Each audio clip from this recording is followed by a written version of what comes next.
अस्सलामुन अलैका दोस्तों, मैं उम्मीद करता हूँ कि आप सब खैरियत से हैं और खुश व खुर्रम हैं। खुश रहें, आबाद रहें, अपना ख्याल रखें और अपने फैमिली मेम्बरान का भी ख्याल रखें। आज के अपने लेक्चर की जानब बढ़ते हैं तो आज हम सूरतुल अराफ की आयत नंबर 74 पर बात करेंगे।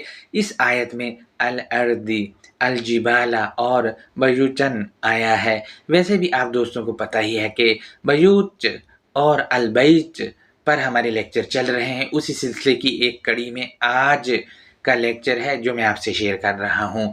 हम अपने लेक्चर की जानब बढ़ते हैं तो आपसे ये शेयर करता चलूँ कि मरवजा तराजुम को जब मैंने पढ़ा तो कुछ सवालात मेरे सामने आए। वो सवालात आपसे मैं एक स्टूडेंट के तौर पर शेयर कर रहा हूँ। आप में से वो दोस्त जो इल्मी इस्ताअत रखते हैं वो जवाब देकर मेरी रहनुमाई कर सकते हैं। तराजुम तकरीबन सब मुतरजमीन के एक ही जैसे हैं।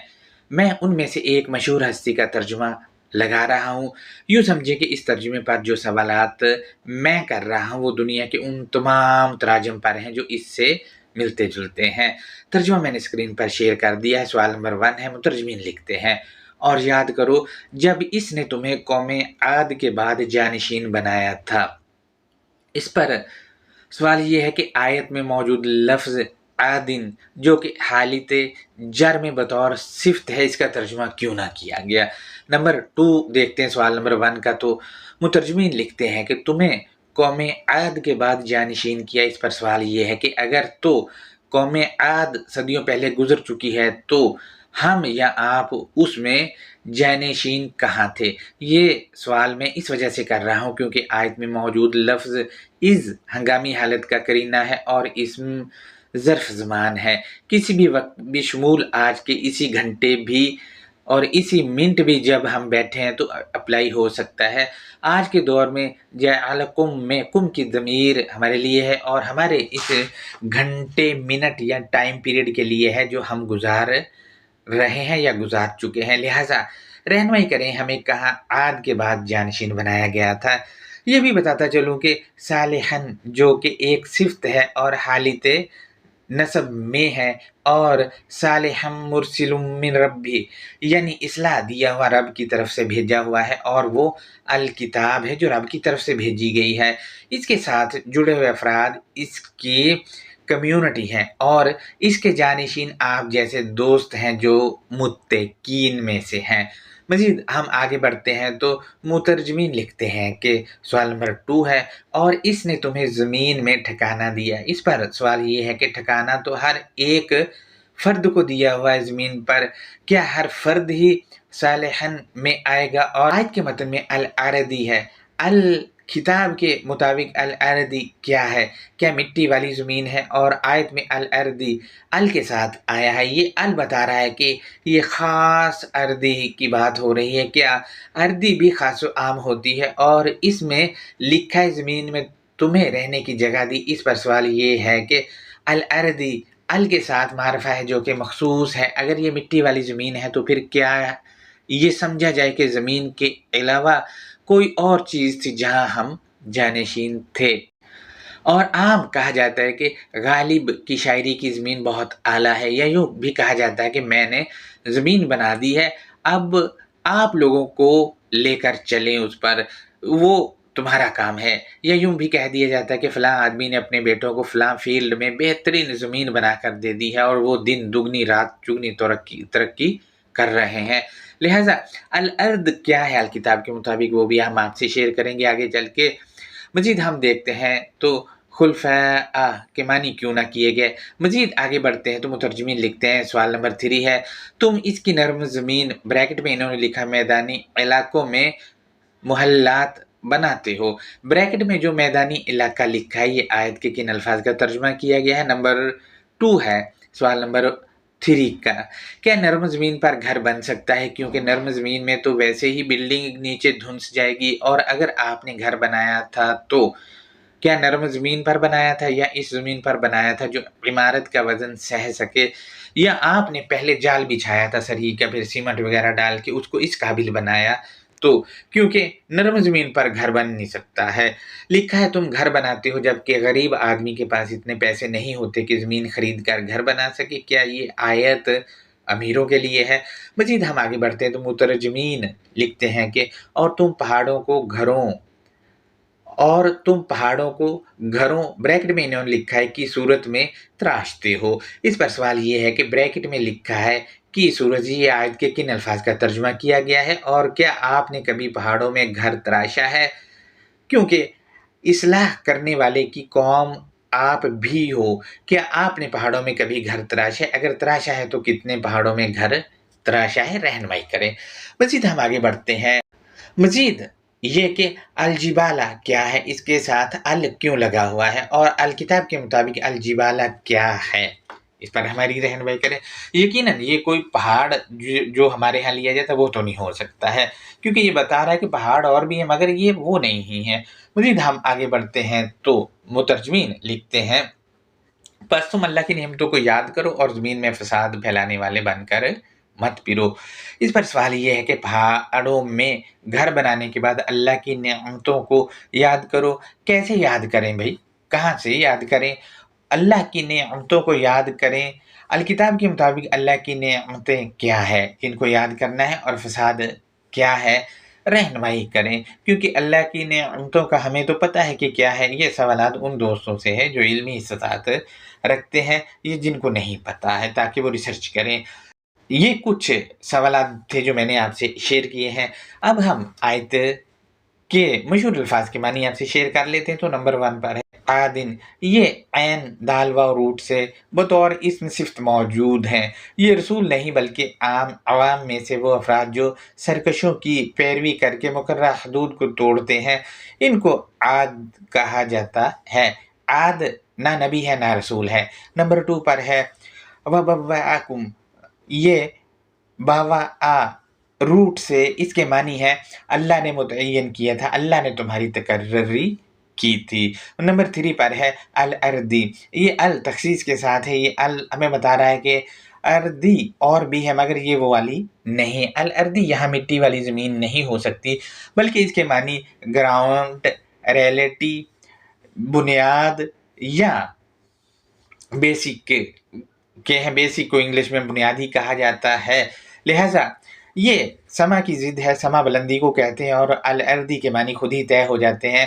اور الکتاب سے ہم اس کو دیکھتے ہیں تو ہمارے پاس سورہ 54 کی آیت نمبر 12 ہے، اس میں لکھا ہے وَفَجَّرْنَا الْأَرْضَ عُيُونًا فَالْتَقَى الْمَاءُ عَلَىٰ أَمْرٍ قَدْ قُدِرَ، اور ہم نے جاری کیے تھے الارض سے نگاہیں یا آنکھیں، اس کے بعد میں پر ایک حکم ملا تھا، تحقیق طے کیا گیا تھا یا پیمانہ مقرر کیا گیا تھا۔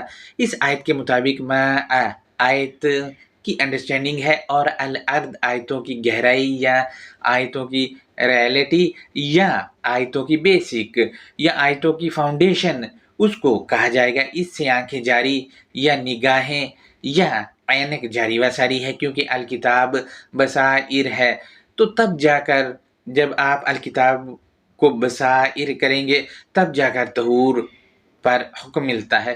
مزید ایک آیت اور دیکھ لیتے ہیں تو ہمارے پاس 50 کی آیت نمبر 4 ہے، اس میں لکھا ہے قَدْ عَلِمْنَا مَا تَنْقُصُ الْأَرْضُ مِنْهُمْ وَعِنْدَنَا کِتَابٌ حَفِیظٌ، تحقیق ہم جانکاری رکھتے ہیں جو کفر کرنے والی جماعت میں سے نقص الارض کرتے ہیں، اور ہمارے نزدیک کتاب حفاظت کرنے والی ہے۔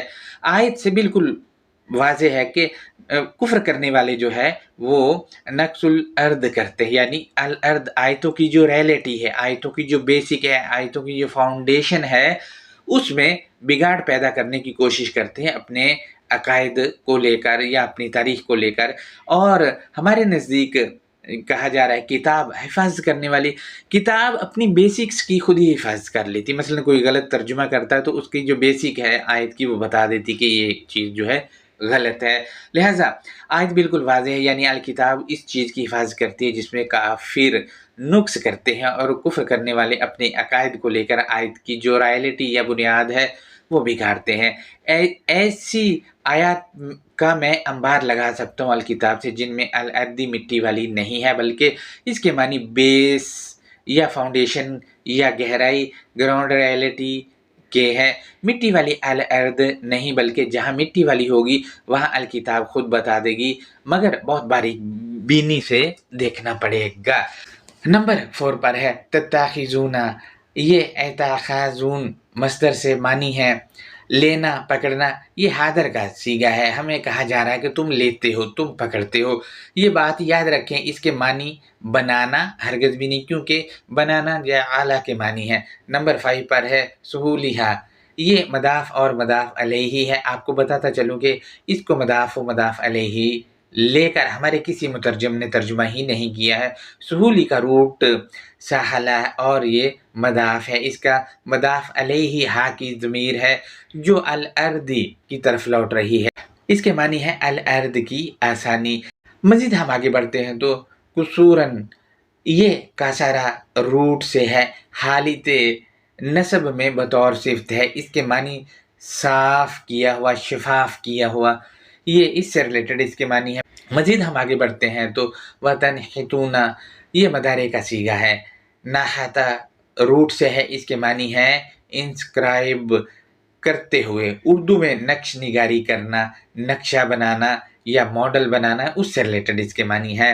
अल जिबाला, ये भी अल तखसीस के साथ है। ये अल बता रहा है कि ये ख़ास जिबाला है, आम वाले नहीं है। इसके मानी अपनी जगह पर जमे हुए। इसके दूसरे मानी जो है वो है कद काठ वाले अफराद। इसके तीसरे मानी जो है वो अटल के हैं। अल किताब से हम अल जिबाला को देखते हैं तो सूरा 27 की आयत नंबर 88 में अल किताब में इन लोगों ने खुद इसके मानी जामिद यानी जमे हुए बता रहे हैं, अल जिबाला के मानी। लिहाजा यही इसके असल मानी है कि आम ज़ुबान में बहुत ये लफ्ज़ इस्तेमाल होते हैं, जैसे कहते हैं जमा हुआ है।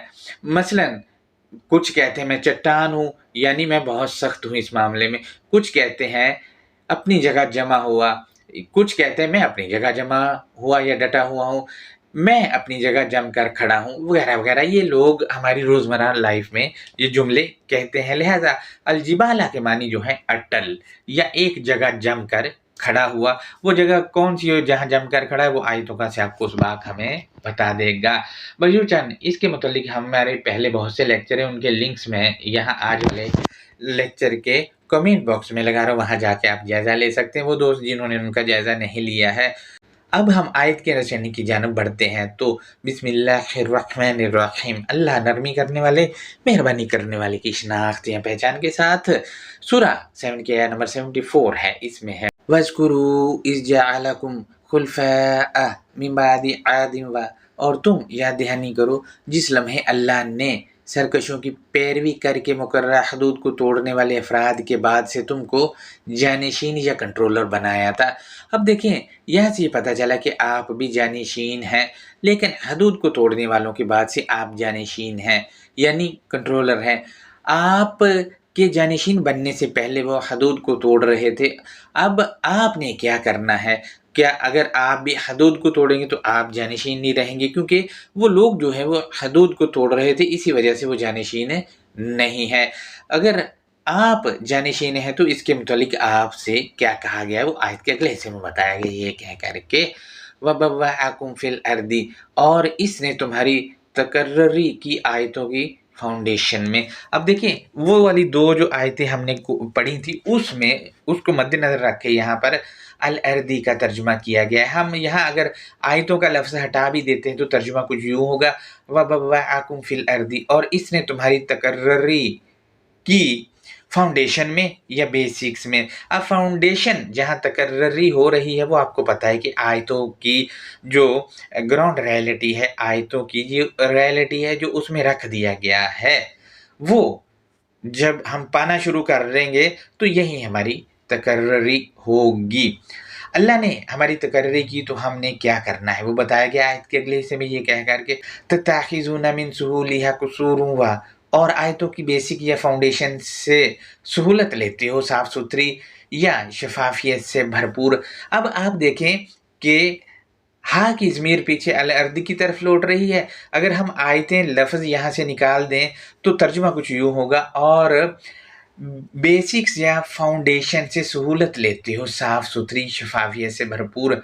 अब देखिए वो बेसिक्स या फाउंडेशन जो है आयतों की गहराई जो है उससे ہمیں سہولت مل رہی ہے اگر ہم اس کو لے کر جو اس میں رکھ دیا اپنے اوپر اپلائی کرتے ہیں اور معاشرے پر اپلائی کرتے ہیں۔ تو مزید کیا کہا گیا آیت کے اگلے حصے میں ہے وَتَنْحِتُونَ الْجِبَالَ بُيُوتًا، اور تم آیتوں میں موجود حکم یا دستور کا اپنی جگہ جمع ہوا نقشہ بناتے ہو، یا تم دستور کی جامد نقش نگاری کرتے ہو۔ اب دیکھیں یہاں سے صاف پتہ چل رہا ہے کہ آیتوں میں موجود حکم یا دستور کا اپنی جگہ جمع ہوا نقشہ بناتے ہو، تو جو بیسکس میں جمع ہوا ہے جو بھی اس کا نقشہ بنتا ہے۔ جب ہم آیات کو پڑھتے ہیں گہرائی سے تو نقشہ چیزوں کا بنتا جاتا ہے، وہ کیا ہے، شفاف ہے، آیتوں سے لیا ہوا، اور اسی کی ہم نقش نگاری کر رہے ہوتے ہیں جب اس کو پڑھ رہے ہوتے ہیں، تو بنا رہے ہوتے ہیں اپنے لیے ایک زاویہ۔